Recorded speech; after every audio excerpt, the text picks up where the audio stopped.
पूरब देशवा से आवेला नौआ अरे आवेला नौआ अरे पश्चिम नगरिया के जान रे लालनावा अरे पश्चिम नगरिया के जान रे लालनवा घर में से निकले नी बेटी कवनी दे बेटी कवनी दे अरे लिए जाऊ हमारू संदेश रे लालनावा अरे लिए जाऊ हमारो संदेश रे लालनावा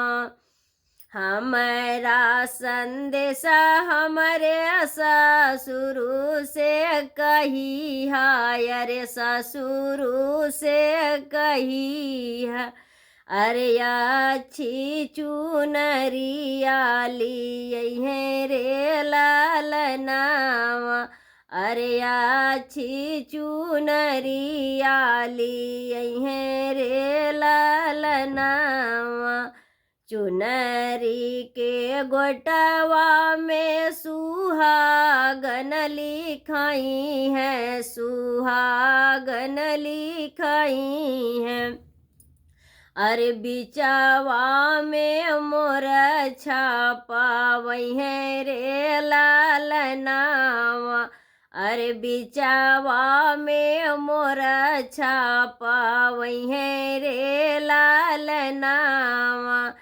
चुनरी के यारी यारी घुघरू लगवाई है अरे घुघरू लगवाई है अरे यहाँ चारा छपई है डोली कहाँ रे लालनावा अरे यहाँ चारा छपई है डोली कहाँ रे लालनावा जब हम पहिनी चुनरी बैठब चौकावा अरे बैठब मड़ऊ अरे नैहर के लोग देखत रहे रे लालनावा अरे नैहर के लोग देखत रहे रे लालनावा पूरब देशवा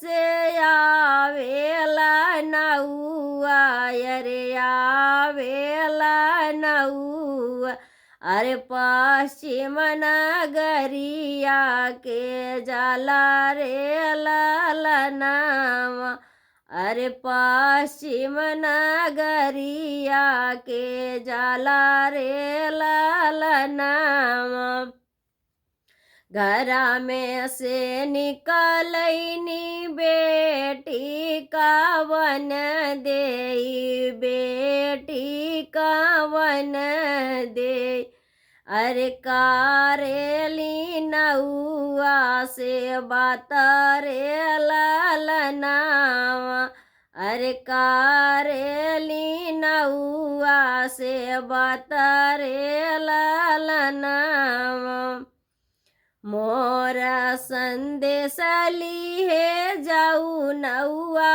बारी हो जाऊ नौआ बारी अरे भसुरु से कहू समझाई रे लालनावा अरे भसुरु से कहो समझाई रे लालनावा भैया भारी चूड़िया ली आई है जेठानी ली आई है जेठानी अरे नग जाड़ल कंगना भेज है रे लालनावा अरे नग जाड़ल कंगना भेज है रे लालनावा पूरब के देशवा से आवेल नौआ अरे बाबा के दुआरे भैले ठाढ़ रे लालनावा। अरे बाबा के दुआरे भैले ठाढ़ रे लालनावा। बाबा से बतक नौआ करहु ना पवल हो, करहु ना पवल। अरे तबले बेटी सुनावेली संदेश रे लालनावा। अरे तबले बेटी सुनावेली संदेश रे लालनावा। मोर संदेश मोरे देवरू से कहिया, अरे देवरू से कहिया।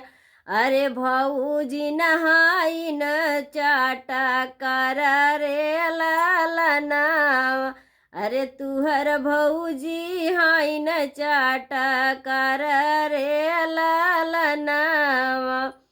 छोला चाउमीन चट बाजारे के खवैया, बाजारे के खवैया।